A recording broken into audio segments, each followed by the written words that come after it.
Díobh againn uaisle agus fáilte. Hello and welcome. It's Misha Amy the Crafty Kylock and I am back. So fáilte Arash, welcome back to my channel, and hello if you are new to my channel.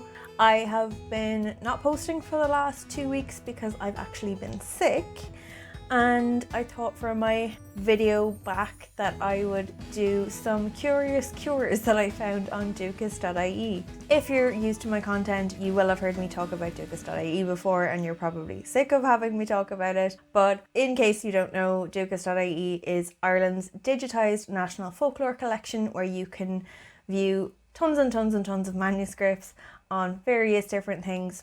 And one of those things is folk cures. So in this video, I will be sharing some of the more curious type cures that I found on the folklore collection, which include a lot of cures with poo.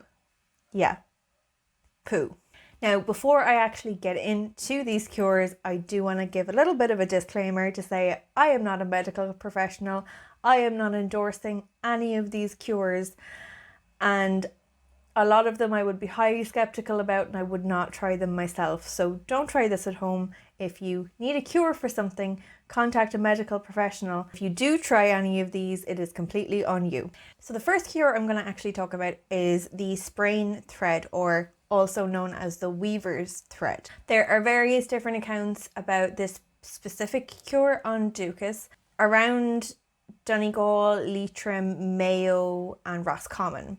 This specific cure, you would have to go to a weaver, a local weaver, and it would be for a sprain. So if you had a sprained ankle or a sprained wrist or something like that, you could go to the weaver, or you could have someone go on your behalf if you couldn't get there. But you couldn't directly ask for this cure. So you had to go into the weaver, and from the accounts that I've read, you seem to have to just make a little bit of small talk and casually mention, oh, I have a sprain, or oh, Mary at home has a sprain. And the weaver wouldn't say anything, would go into the back and come out producing this thread. Sometimes it's referenced as being a red thread, and they would give it to you and you would then wrap it around the sprain, and that apparently helped. Another common theme that I have found in the cures is to do with the hearth and using the hearth fire or the hearth stone at the fire for curing purposes or to make a cure. A very common hearth cure that I have found was the cure for chilblains, and chilblains affect the feet, and you would put or roll your foot into warm ash or hot ash in the hearth, and that would cure chilblains. However, I did come across another curious set of cures for chilblains, which use this method of putting your feet into the hearth, but not your hearth. So there's 2 records on Dúchas, which I will link below in the description. 2 references to specifically going to somebody else's house, taking off your boots and putting your feet in their hearth to cure you of chilblains. One of these references talks about how doing this will not only cure you of chilblains, but give the people in the house chilblains. So you're curing yourself by kind of cursing the people whose house you're in. So yes, you get rid of your chilblains, but they get the chilblains instead. So I guess you could go to someone's house, and if you didn't like them that much, give them chilblains. Another use of the hearth stone was to help in making for a cure for thorns. So if you got thorns, you could take a large quantity of thistle leaves and pound these into the hearthstone. The person that's making the cure prays while they're doing it. There's no specific reference to what exactly they say during these prayers. And that's often the case with these cures. They're kind of secret guarded cures that are passed down from generation to generation. And generally the working of the cure is done without anybody listening or muttered under the breath, so nobody can listen to the words that are being said. So after the person pounds the thistle leaves on the hearthstone and says the prayers. They then apply the concoction to the thorn and it draws it out. This is done thrice, so it's made on a Monday, then a Thursday, and then again on the following Monday. A common occurrence as well for cures was using fasting spit. So when you would wake up in the morning before you have breakfast or you break your fast, you could spit on the hearth and use that spit to cure a sore lip. So if you had a cold sore or something, you could put it on and that would cure it.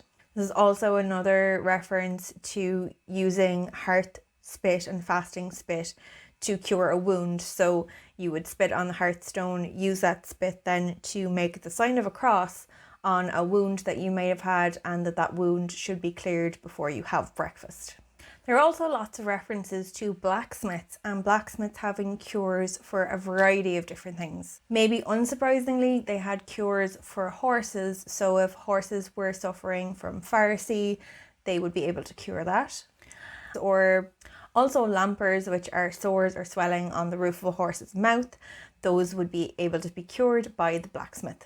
The smith's water as well was said to be a great cure for a variety of different things, namely warts and boils. So you would go to your local blacksmith if you had warts, and wherever you had the warts, you would stick that limb into the water and it was supposed to cure your warts. One of my favorite cures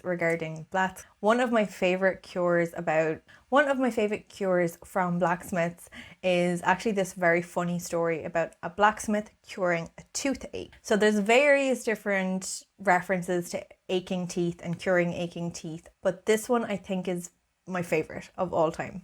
So once upon a time, this man was suffering with a really, really bad ache in his tooth, and he heard that the local blacksmith had a really good ailment for it. So he went along one day and asked him for the cure. The blacksmith kind of went to the side, started pretending to do various things to prepare for the cure. He then grabbed some string, some very strong string, and asked the man to tie the string to the tooth that was bothering him. He then tied the string to the anvil so that the man's face was quite close to the anvil. He then very quickly grabbed a hot iron, put it right up to the guy's face, and he got such a fright that he jumped back and the sore tooth came right out of his head. And speaking of warts, there are various different references to how to cure warts, and some of them are weirder than others. So one suggestion says that you should steal a piece of meat from somebody's house and then go and bury it in the yard,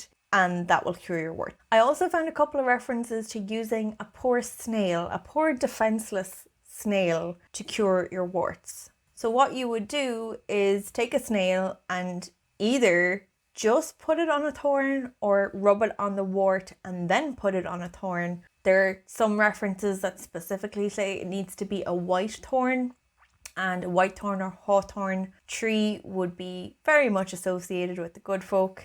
You could also hide the snail. You didn't necessarily have to put it on a thorn, but essentially you would use the snail and hide it or put it on a thorn after rubbing it or not rubbing it on the wart that you want to get rid of.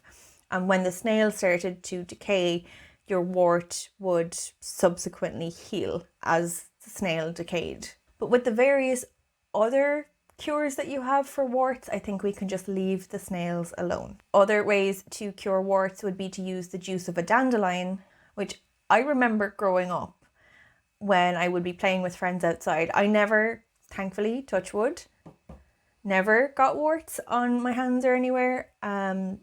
But I do remember when I was very young seeing someone with warts, and I can't remember if it was one of the older kids or if it was an actual adult that was there as well, showing us how to get the juice out of a dandelion. Now, I can't remember if that worked, but I remember it being put into practice. Another cure that's noted is castor oil. So you can just put castor oil on your wart to get rid of it. Or you could go to your medical professional and have the warts frozen. Or I'm pretty sure nowadays you can get some over-the-counter stuff to cure warts as well. Again, I'm not a medical professional. Please do not try these things at home. And I don't think you're going to want to try the next few that I talk about at home, but I'm going to include them because they are very much curious and something I never want to try because they sound a bit shite, to be honest. Very much pun intended there. But there are various uses for poo or dung. So using sheep droppings boiled in milk can be used as a cure for the measles, while cow dung specifically is usually used for corns. You apply it when the cow dung is soft, and then as it hardens, it's supposed to draw the corn out. Cow dung is also used to cure burns, while pig dung was used to help stop a wound from bleeding. And people used to also give their children a spoonful of cow dung that had been boiled in milk to help rid them of worms. All I have to say on that is that I'm very thankful that I grew up in the 90s and into the 21st century where we have modern medicine that we can use, so we don't have to do this anymore. Though I will say there's a lot of cures on Dúchas that are 100% I have tried and tested, such as the good old-fashioned honey for a sore throat and various other herbal remedies, which I'm not going to talk about because I'm not a licensed or certified herbalist, but they are sometimes fun to try under supervision and not ingesting animal feces. I just really cannot stress enough that I am not advocating for consuming animal feces. So that brings me to the end of today's video. I hope you enjoyed it. I hope you found it interesting. Let me know in the comments if you have found any curious cures on Dúchas, or if you have any cures that maybe were passed down from previous generations of your family that you thought were particularly weird. If you would like to support the channel and to support my content, you can give me a thumbs up on the video, or you can subscribe if you haven't already, or you can do both. If you haven't subscribed and you haven't liked the video, do both.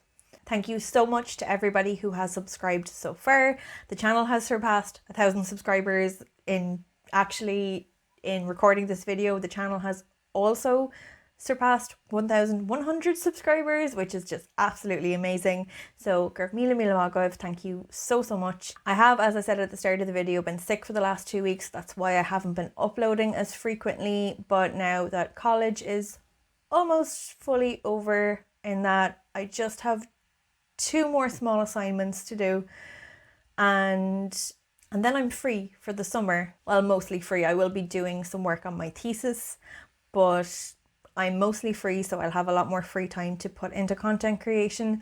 And also, now that I'm better, I will have the energy, though I will not be overdoing it because I don't want to be sick again. Also, due to me being sick, I did delay some fun coffee news. So if you have checked out my Ko-fi page or coffee page, check out my Ko-fi. It's linked in the description below. And I have recently launched Ko-fi memberships. So I will be doing live monthly craft sessions with my Ko-fi members. You also can get physical or digital art, which I will be working on later this week and this weekend. Check out the link in the description for more information. I will do a separate video as well explaining the Ko-fi memberships as well, so you can see what they're about. But yeah, I hope you like this video, and slán go fóill. I will see you soon.